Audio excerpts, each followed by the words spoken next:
Welcome to the Chicago vlog. This is the day 3, technically day 2 of shoot because day 1 was travel. And really excited to start this day. And we're back at the old post office, this beautiful location in Chicago. And despite all the challenges, day 1 went really good, though we had no idea what was coming our way. Day 2. We walked in, we were surprised to see the door was already unlocked and it wasn't supposed to be that way. But thankfully everything was there, nothing was stolen or missing, thank goodness. So I started the day by making sure we dumped all the footage from day 1 and everything was backed up in multiple locations. That's just one of the disadvantages in projects like this is we don't have a dedicated DIT or somebody to manage media. The day started really well because the setup was the same as day before. We were just able to take our positions and go in. Just to experiment, at some point, Zay and I decided to swap positions. So Emmanuel went on Dolly and Jarrett went on handheld. So for lunch, we had Chicago hot dogs and this famous ice cream that they have. And I really liked that ice cream. It was really delicious. Oh, thank you. So after lunch is when I was thrown the biggest curveball of this project. I was told we only had a couple of hours and we needed to turn this room into a 5-person roundtable type of discussion. Initially, we thought we were only going to do 1-person interview, so that was very much a curveball. Since all of us are used to rolling with the punches, we were like, for sure, and we started transforming the room to do this 5-panel discussion or 5-person discussion. And that's when the location people showed up and they told us we were not allowed to touch furniture. And the staff that they brought with them to move the furniture, they found it too heavy, I guess. They couldn't move it. So I wish I had footage of this, but we were literally standing there staring at each other. We couldn't even get 5 chairs and talk about a table.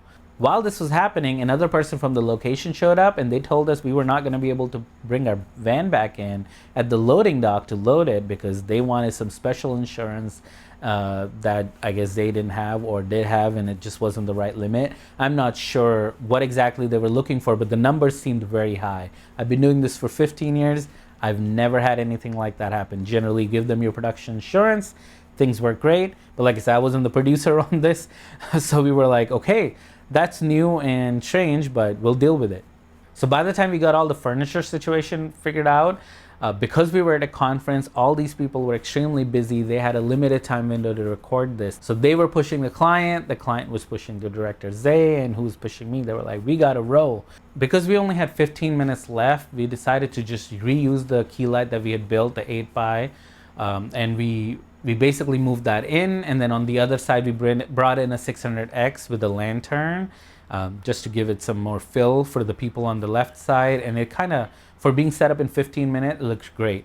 And I think that's the key thing here. When you're given challenges like this that are out of control of pretty much everyone, because the director couldn't have controlled it, the client couldn't have controlled it, we just have to roll with the punches. And a crew like what we had here, and your ability to kind of move past it, because you shouldn't be sitting there saying, no, I'm not going to roll because the lighting isn't perfect, the cameras aren't perfect, everything isn't how we want it to be. You just have to go. And since the direction was we go, we made the most of it, and I think it came out great at the end. And that was a wrap. Despite all the challenges, I think we captured great images. After that, we were invited to this rooftop party by the client, so we were excited to go there. That's crazy. They got like a basketball court. Look at that. Oh, they got a basketball court. I think they got a DJ. Like,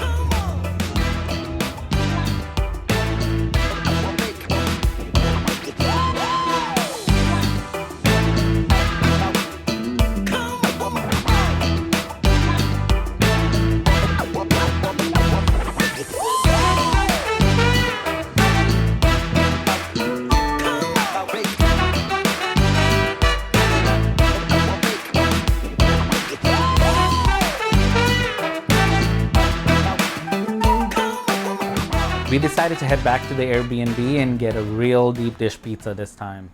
So my van only carries 2 people. So Mario and I were going to be riding in the van. Jared and Emmanuel decided they just wanted to ride in the back of the van because they didn't want to wait for an Uber.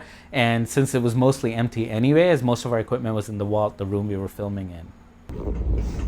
oh